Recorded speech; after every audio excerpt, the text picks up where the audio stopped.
Welcome back to another episode of Navigating Postpartum with me, Jaree Williams. I'm so glad that you took a moment to tune in, to pour into yourself.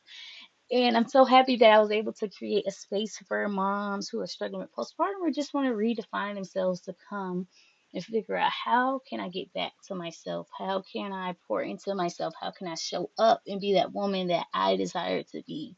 This is the space, and I'm just so happy that you are entrusting me with that. And today we're going to be talking about the importance of taking care of yourself. Oftentimes, a lot of women, and I know I used to be guilty of just putting myself last. And when you put yourself last, you're going to be burnt out. You're going to feel like resentment towards people around you, and you won't be able to show up like you want to. So let's talk about it.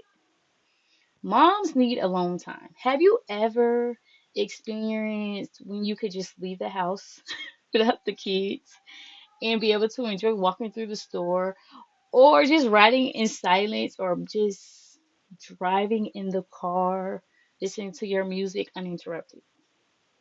Have you experienced that? If you haven't, I pray that you can have those moments. It's nothing like it. You're going to come back to the house feeling like a brand new person. But without your kids at times, it makes you feel like yourself. You can really date yourself and figure out, who am I without my children? Because remember, our kids are going to eventually grow up and leave the house, but you're still going to be with yourself. And you don't want to lose yourself in the process. And I want you to be able to work on your wellness areas. And wellness areas are such as your physical, your mental, your emotional, spiritual, social, environmental, and financial needs to be filled with balance. This is critical. And let me tell you a little bit about each one. And I'm citing it from the Clarion University that I use for the wellness wheel. It usually shows me and breaks down like what do I need to do in each area. So you may not be able to see the wheel, but I can link it in the description below. And I'm going to read you a little bit from each one. So your physical wellness involves moving your body, such as exercise, eating well balanced meals, sleeping, managing stress, receiving preventative medical and dental care, and getting health screenings. That's physical. In a way that you can work on your physical wellness, you can really work on exercising a little bit at a time. For me personally, I only work out 10 minutes a day. That's it. That's enough time to get my body moving, but also makes me feel good. Eating well balanced meals where you can meal prep and plan meals ahead, or even sometimes you might have to eat a salad from Chick-fil-A or something so that you can have those wellness. Sleeping, I know that it's tough as a new mom. Sleep is not always there, but even if you get a little bit of something or spend a lot of time resting, that's going to help fill you up. Okay, and you have to figure out ways to manage your stress. I know for me, I have three non-negotiables I do every single day that I'm getting back into. That's my quiet time when I wake up early and I'm reading my Bible and really pouring into myself to start the day. I'm exercising for my little 10 minutes and I'm reading. Those are the things that keep me balanced. It makes me happy. Oh yeah, y'all, I love working in my garden as well. I've been gardening in this new season that I am in, and I love it. It's really relaxing, and I think that's the one that I usually really do to manage my stress. Like y'all, I feel like a brand new person every time I come back into the house. And it's not like a big garden. I have pots right now, but I know eventually it's gonna grow into even more than what it is. But you have to start where you're at. For your mental, let me tell you, that's your intellectual and wellness. It means staying curious and engaged in learning new things. So find new activities that you like to do. Make you a little bucket list and figure out what is it that you want to do and what you want to learn about. Engage in creative activities, read for pleasure, be aware of social and political issues. If that's something that you really enjoy, or join a club, find new things, like make you a little bucket list to figure out how can I show up as that woman that I want to be. So for me, I always wrote me a list in my phone and my notes. It's about who do I want to be and how am I going to become her. And I have a little list, and if you guys are interested, I can share it with you to show you how I reflect on this list. And I'm like checking in, like, are you doing these things? Is this making you a better woman? If I'm not doing those things, I'm holding myself accountable to do so. The emotional side is maintaining healthy emotional life is important for your overall health. Some ways to stay emotionally healthy are to manage your stress levels, so finding things that you enjoy doing, getting more sleep, asking for help. If you need to, seek therapy. Those are important things that you need to do in order to fulfill your emotional health. For spiritual, I know I read my Bible and I like to pray and I like to attend church. Those are the things that help me with my spiritual wellness. And that's the process of understanding your beliefs, your values, your ethics that help guide your life, what's grounded you. And it's important. Your environmental health is like, how are you taking care of your environment? For me, I always think about my personal surroundings, like decluttering the house, making sure that I'm cleaning and putting it on my schedule. Like, I don't clean up in one full cleaning anymore.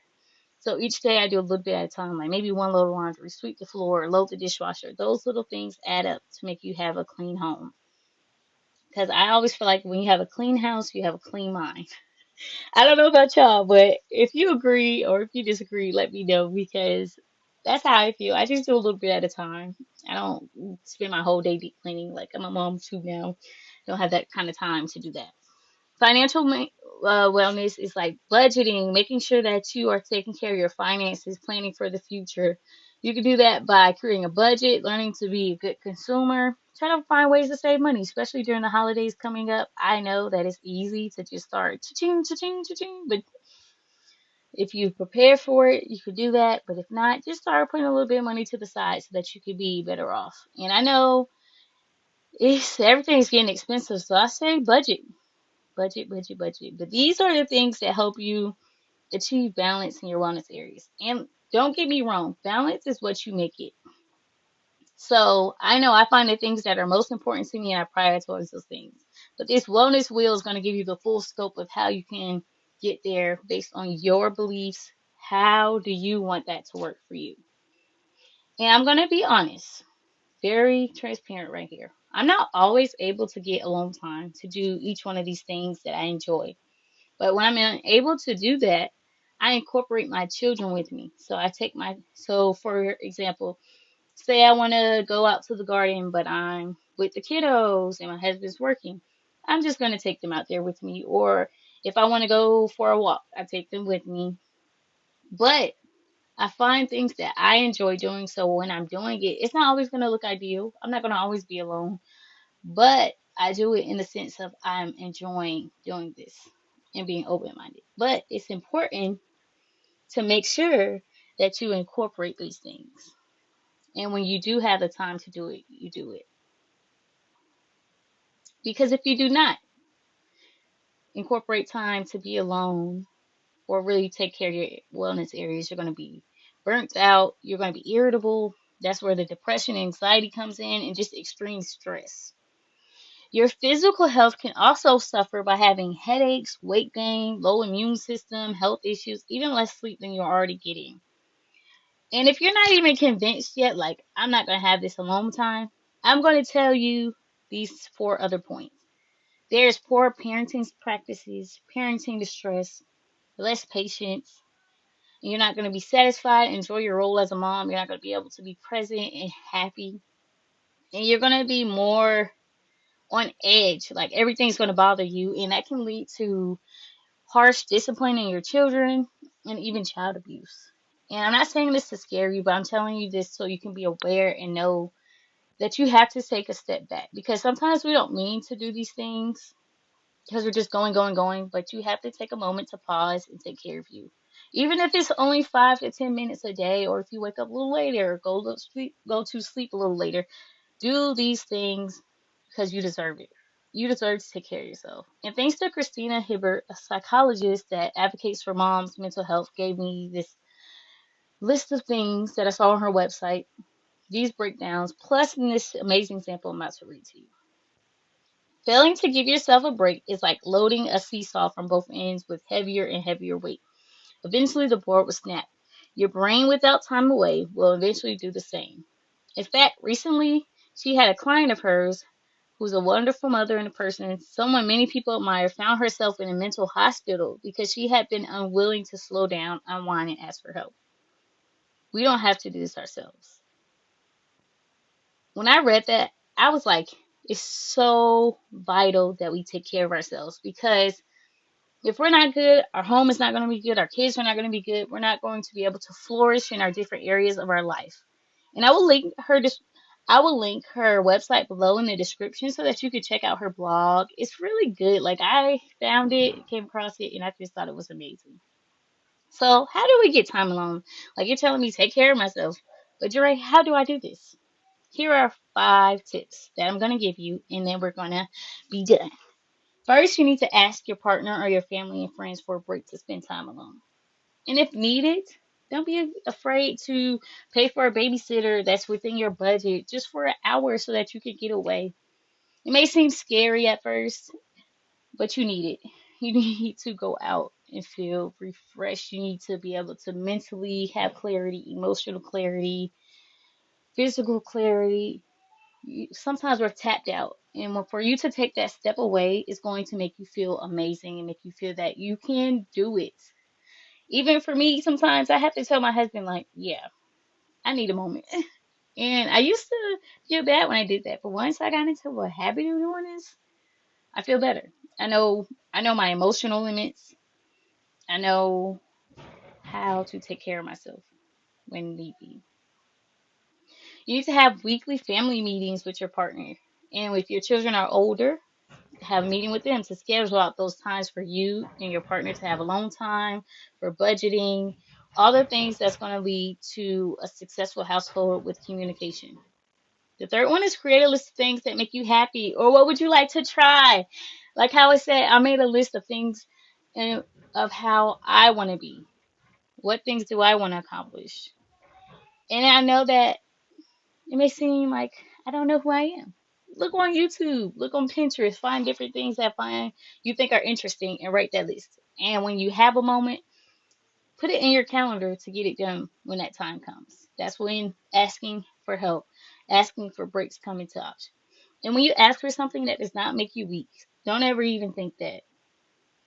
It takes a village to be a parent, and you have to know when to ask for help. My fourth point to you is know that you are worthy to have time to yourself. You don't have to feel like I have to carry it all. I have to do it all. You don't have to. Put that burden down and pick up the one that makes you happy, make you feel whole, make you feel just empowered and knowing that you are doing your best every day. So know you're worthy and replenish every drop that you give out. My last one is make it a habit, whether it's one spot daily or an hour or so once a week. Make it a habit. Take care of yourself. You matter. You deserve it. And I love you. And I know that you are worthy of this. I hope you enjoyed this episode. Tune in next week for a surprise because I started opening doors for interviews for the podcast. And now we're going to have some special guests coming on. So stay on the lookout. And if you are interested in coming on the podcast, I want you to go to my Instagram, Jaree.Williams, click the link in my bio, and sign up. Make sure you fill out that form as well if you are interested. There is going to be a limited slots, so be sure. But until next time, be great. Know that I love you. You are doing your best, and you deserve to take care of yourself.